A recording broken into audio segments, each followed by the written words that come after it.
DOCSIS 2. So what that is it's the overall, I believe it's the overall quality of the connection, and we're going to be seeing DOCSIS 3, which will provide an even more faster connection that it's capable of to our homes. But right now we're on DOCSIS 2, and I think they maxed it out at 20 megabits per second. DOCSIS 3 will be able to take us up to maybe 35, 50 megabits per second. And we either could have a choice of either Time Warner cable or Verizon DSL. But in the other areas, like within the Albany city area, I know that they have FiOS. Yep, you can get fiber optic service out yeah, there. And I wish that we had it here. They are becoming a little bit more accessible in where they'll run their fiber optic lines. I know I've heard of people getting them in Latham and in Albany. So, but even the fiber optic service isn't blazing fast speeds. You're only, I think the packages you get to choose from are like 25 megabits or and then 35, and then once you get over 35 megabits, I mean you're paying $100 $150 minimum a month per month. So it'll be interesting to see not only how we plan on paying for all the infrastructure upgrades, but how are we going to get people to get access to it? Is it going to be affordable? The plan calls for it to be affordable gigabit service. So it's kind of a huge outline of where we will be seeing the internet go in the next 10 years. And that's even trying to convince the ISPs to say, look, we're going to 100 megabits per second, which to them will take an investment, but they'll see a return in a couple of years. But to them, the prices and even the speeds that they're offering now, it's not right seeing how much we pay. For most of the people in the country, they're paying less. They're paying for less than 10 megabits per second, and they have to pay at least $50 for. Which another thing that I'm wondering is how are they going to do the I mean, everything's going wireless. You know, portability and mobility. I mean, everything's going mobile. The devices are getting smaller. Everything's going wireless. Yep. So, is it really necessary that we make a broadband? Yes, because infrastructure upgrade. So, I mean, if we don't have the wireless technology to beam 100 megabit per second, I mean, what? Well, that's another thing, because I believe, too, in this proposal, they mean any connection. I mean, if you go to your home, you get either through wired or wireless. That's what they're talking about. Yeah, and with I believe LTE, AT&T is going to upgrade their lines, which through LTE, which is 4G. Verizon's going to do it. Sprint's going to do it. T-Mobile is a little lacking behind, but that should actually bring 20 megabits per second to your phone. 25 megabits per second to your phone, and that's huge. Yeah. And even having that, I'll take that.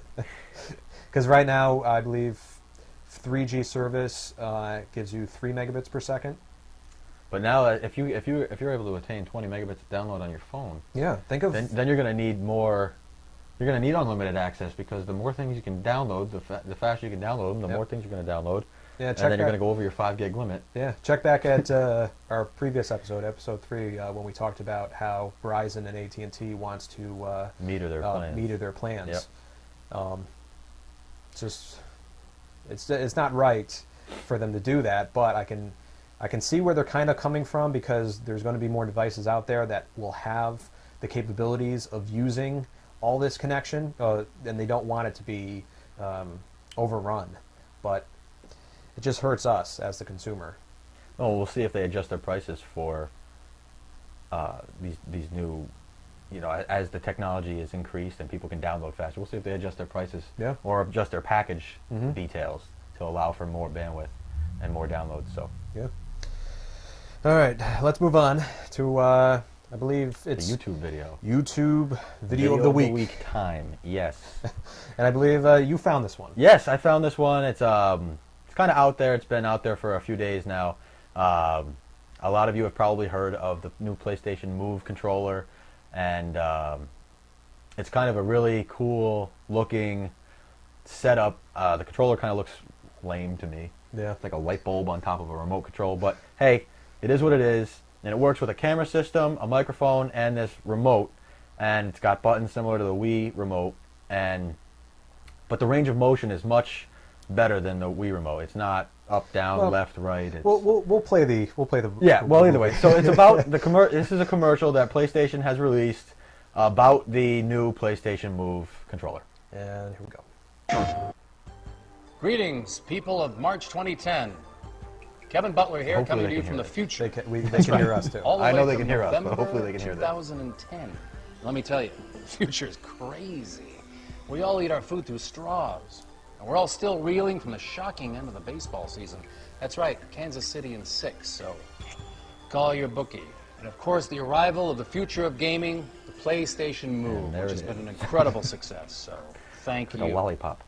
This thing's about as futuristic or now-aristic as it gets. You've got the controller and a camera with microphones working together to give you total control over your gaming experience. Not just like this, but this way too. Because real boxers don't my hit favorite like part. this. Plus, PlayStation Move's not only crazy precise, it's also got what we in the future call buttons, which turn out to be pretty important to those handful of millions of people who enjoy playing shooters, platformers, Yeah, or, backspasm if I well, was that guy. anything that Really doesn't playing involve that guy. catching a big red ball. So, I mean, come on. Who wants to pretend their hand is a gun? What is this, 3rd grade? As you can see, the PlayStation Move allows us to immerse players in the game like never before. I'd love to tell you more, but I'd hate to cause a rift in the whole space-time continuum thing. Believe me, that gets messy. Oh, and if you happen to run into the present-day me, please tell me to avoid the Cinco de Mayo flan. Thank you. All right, so you probably were able to pull out the references to the Wii and the Natal, the Xbox or the Microsoft Natal system. So that's pretty badass for PlayStation to just go right after them. They didn't call them out by name, No, but they made references. they Good made references. obvious references because anybody who's ever played Wii boxing knows that this is exactly what you do to win. So yeah, I thought that was pretty interesting the way they did that commercial. And Which I mean, what are you going to do with this little PlayStation Move? You're going to like wave it around? well, it'll be interesting to see what games are designed for it. You Yeah. know, it seems to have pretty. It's the same thing as the Wii controller. It is, but the games obviously look much nicer than they do on the Wii, and Yeah. if they can really incorporate the functionality that they claim to be able to do, I'll check it out. I have a PlayStation 3. Now, does the PlayStation Move have a strap that you can put? Well, for liability's sake, I probably think they will build one with a strap. Let's hope so. If they've learned anything from Nintendo, they know that people will throw these things through their TVs and then sue the crap out of them for selling it to them because they're an idiot.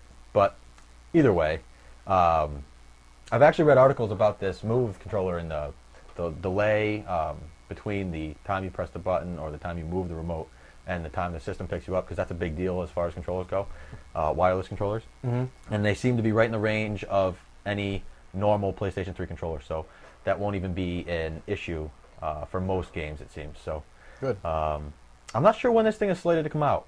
I haven't heard. Well, the guy said, November 2010? Yeah, he's from November, and it has been a huge success by then, so Oh, okay. maybe sometime During the summer? earlier this summer or maybe even later this spring, so we'll have to check back. Yeah.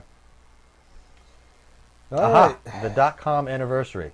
Yes. Yes, we are now in 2010. For those of you who don't know that, wake up. And we celebrate the 25th birthday of the first .com registration.